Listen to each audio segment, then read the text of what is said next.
the cloud. Hi, my name is Esther Tanis with the Journey of the Entrepreneur, and here we are with Donna Miller again and Anna Masker, my two greatest friends, businesswomen, powerful women, and we're going to talk about some of the issues that small business owners go through, whether you're small, medium, or large, the things that you forget, the things that you have challenges with. Of course, my topic today will be insurance and how to make sure you're well protected. And Donna, tell me a little bit about you. Hello, everyone. Donna Miller here from C3 Workplace. For the last 20 plus years, we've had the great good fortune of helping well over 2,000 companies to start and grow, and we do that by providing space, support, and education. We know how important it is for a business owner to focus on driving their business. So we provide those things that take you away from driving your business, whether it's administrative, whether it's social media, whether it's event planning, calendar management. Those are all the things that we do. And Anna Masker, tell us about yourself. So my company is Profit Point Consulting. We've been in business for 10 years. We're a baby compared to Donna Miller's business. But we provide CFO, controller, and accounting support for small and mid-sized companies. So typically a client for us, they started at the kitchen table and the business grew, but the accounting and the finance is at the kitchen table. So we help business owners put the analysis and the understanding of the numbers and help them with their strategy, budgets, and forecasts, and help them really grow profitably. Fantastic.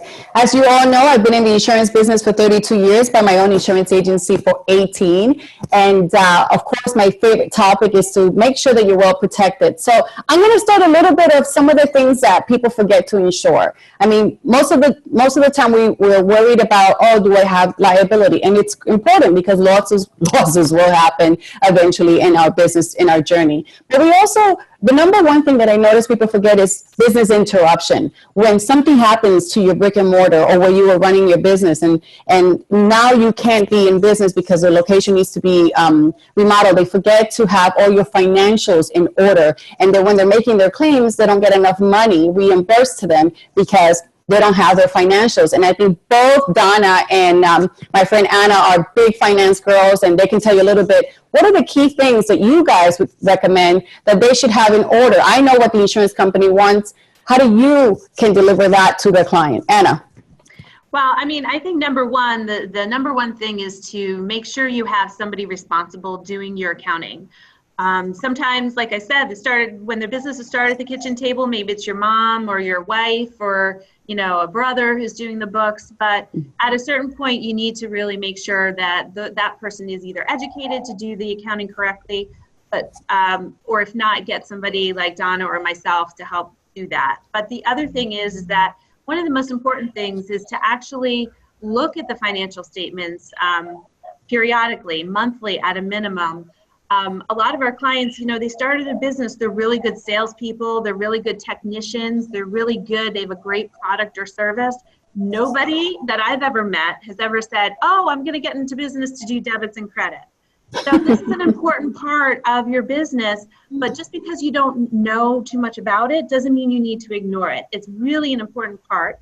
So one of the big things I would say, one key takeaway from us is make sure you have somebody, number one, doing your books that are accurate, that know what they're doing, and number two, you sit down and you look at them monthly.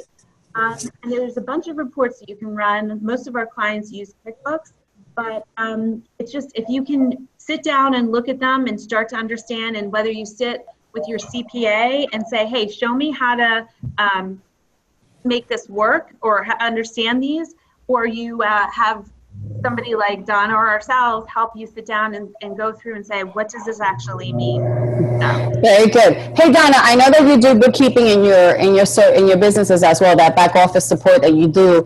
Some of the things that you've noticed when someone becomes a client, what are the main things that they don't have in order, or they have to give you in order for you to do the bookkeeping? That's a great question. And, Anna and I share the firm belief that financial literacy is a cornerstone to your success. I do not believe you can scale a business or grow a business without knowing your numbers. And it's not just your profit and loss and your balance sheet and your debits and your credits, which are all really important, and they still make my eyes roll back in my head. But it's really, what is my most profitable service? Am I getting a return on investment for the marketing that I'm doing? So I really can't say enough about how important that is. But, when I think about, you talked about business interruption insurance, which I think is so important. And, business interruption insurance is not only what they buy from you, but it's how they operate their business. Absolutely. So it's going to have you put solid financial systems in place that have backup, and maybe they're remote or whatever it is.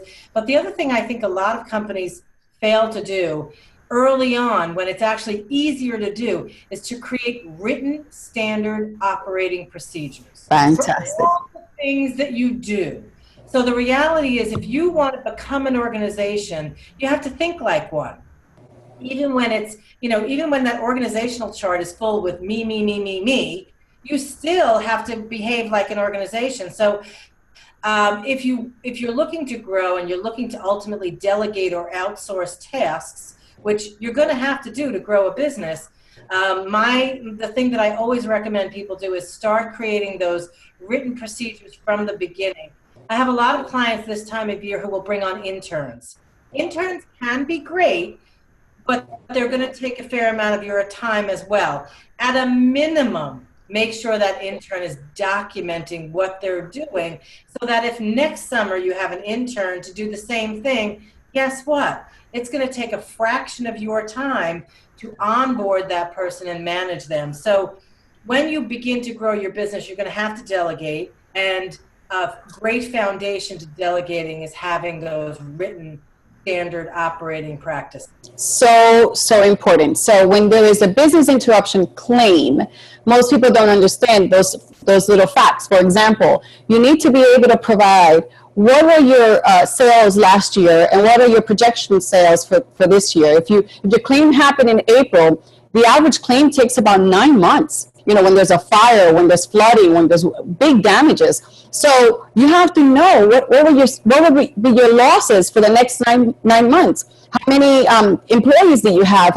Was your interruption in your location, or was it because the guy that distributes to you had a claim in Michigan, and he's the only one that's giving you the merchandise, and now the merchandise is going to be much more expensive. So with that being said, Anna, you do a lot of projections. What are some of the things that you look at when you're doing people's financials?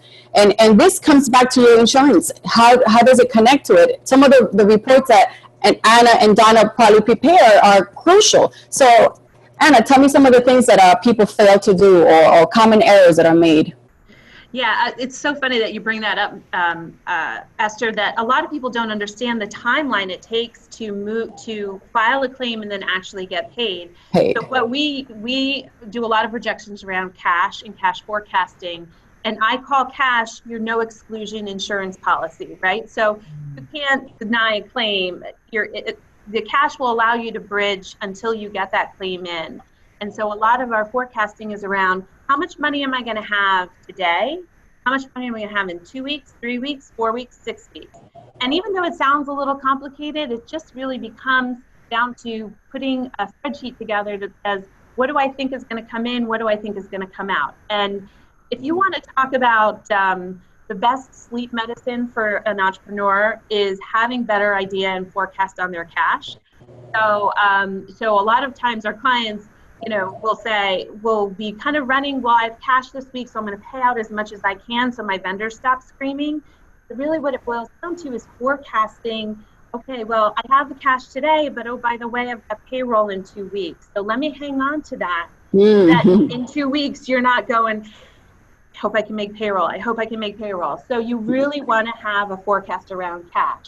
And that weaves into your work too, Esther, is you need to have some cash to buoy you until the insurance starts kicking in. So it's really important to have a two-pronged approach. It's true, because most insurance policy have a 72 hours, and other people, to save money, they put extended time, meaning that they say, okay, I'm not going to make a claim till, longer than the 72 hours. But the reality is, well, how are you going to sustain yourself? Do you know that you still have to pay your rent and your phone, and you still have to pay some of those payrolls, because people expect to, they're going to leave. They're going to go find other jobs if you don't pay them. So all of that interruption, it's a lot of, even the operations manuals, how do you run your business? What systems do you use? What systems got damaged? What got lost? There's a lot of details, and I'm not going to go into a lot of topics of insurance, but we're going to stick to the business interruption because I find that that is the number one common error. The other thing is that people will buy things at a discounted rate at a restaurant. So they bought the refrigerator, the stove, and all that stuff at a discounted rate, or it fell off the truck,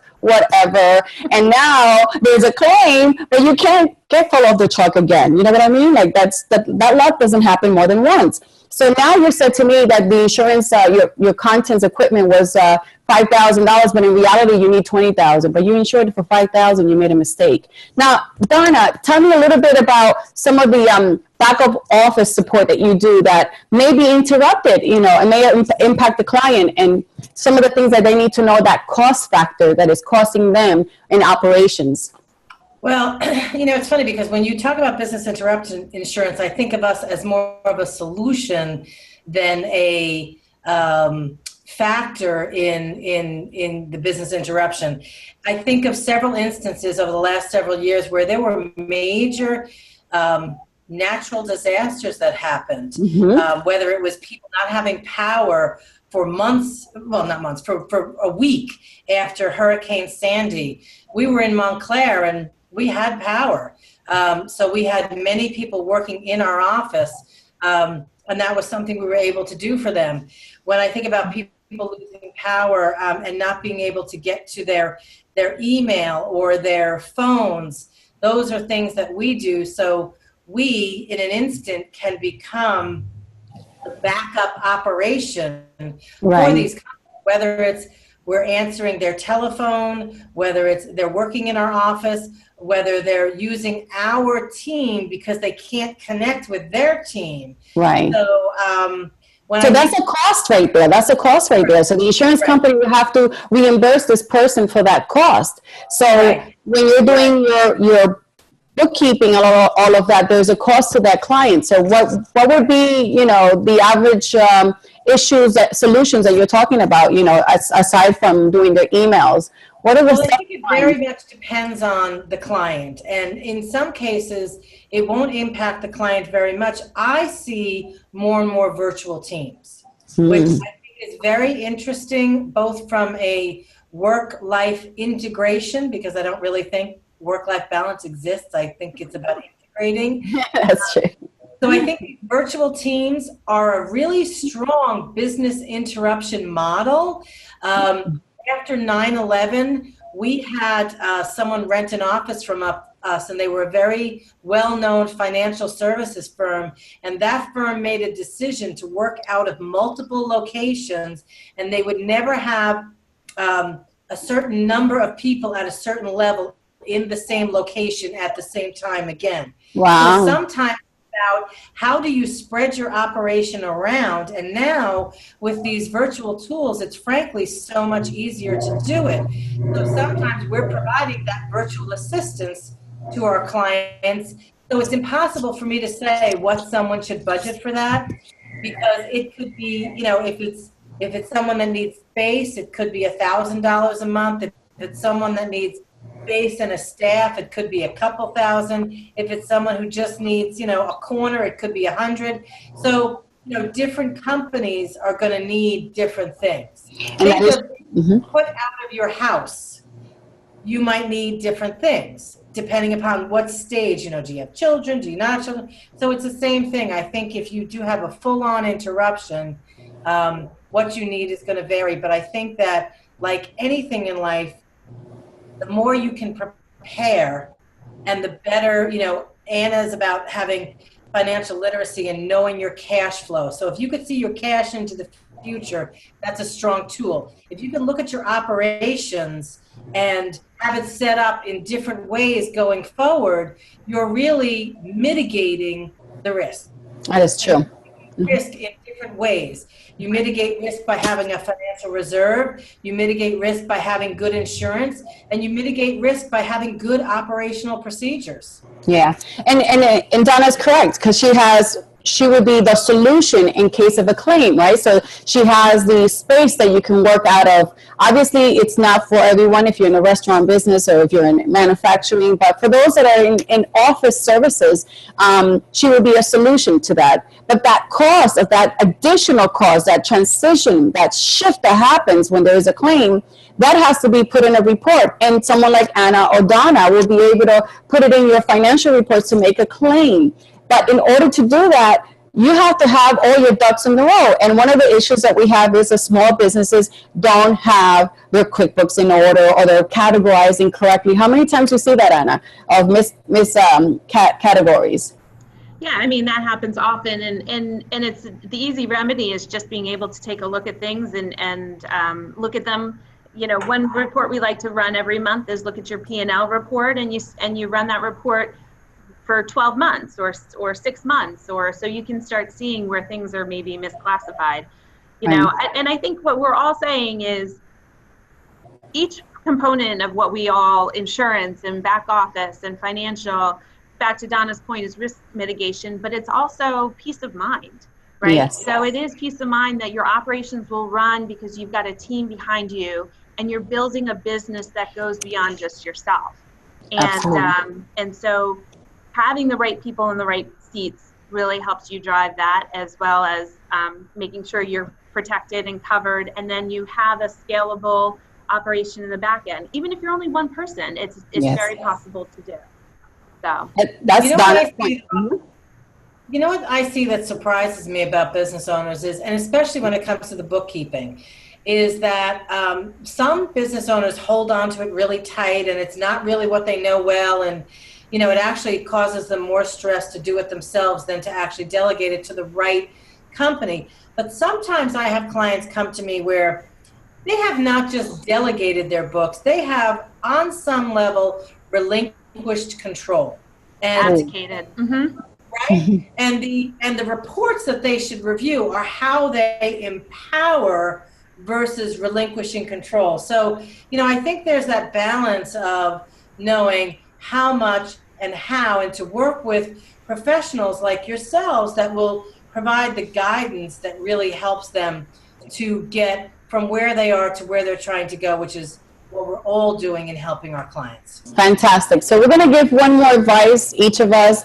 We're closing. Today's basic information was to understand not only how to protect yourself, but keep stuff in order and have a backup plan, because business is risky. It's the way it is. Life is risky. There's always issues. There's always interruptions. There's always shift. That's why I'm in the insurance business, because I know that there's going to be an interruption. So my advice to you is to sit down with someone that understands your field, your specific field, and understands insurance really well, to make that plan be effective, so that the what ifs or the interruptions that will happen eventually, you're properly covered and you can get on your feet back and run with your business, or relocate quickly, or have a place temporary that you can start working, so that you're not out of business. We all know that once after 30 days you're out of business. This is going to take you 3 to 6 months to recuperate. And if you're out of business 3 months, you might not make it back. And if you're 6 months without any plan, without any financials, you're out. You're not going to make it back. I mean, that's the reality. So, Anna, tell me a little bit, one quick advice that you can offer, especially with your field, which you are a CFO. Well, I would say the one big thing I would say is take a look at your financials. Don't abdicate the responsibility. I know it may not be your forte. Get some help, get some advice. Focus on cash, not necessarily sales and your bank balance, because a lot of business owners run their business on those two numbers alone, but there's a lot more good profit that you can get out of your business if you actually know how to use your financials. So I would say get some help. You don't get into business for the debits and credits, but they're really, really important. Awesome. How about you, Donna? So I would say seek to build a business that runs without you. Absolutely. I think how you do that is you have good systems, you create your standard operating practices, you figure out what is it that drives your business forward, and that's what you focus on, and you delegate the rest, and you find the competent professional people that can support you and help you to build that business that runs without you. That is key. So, as you know, this is the journey of the entrepreneur. If you think this information was important to you and important to others, please hit like and share. Follow us on YouTube. Each of us, we're going to put our websites so you can get in touch with us if you have any specific question. It was wonderful to be with you. Thank you, Donna. Thank you, Anna. You guys are amazing. And I thank you so much for being with us again. The journey of an entrepreneur. This is us. To have a fantastic day. Thanks. Take care.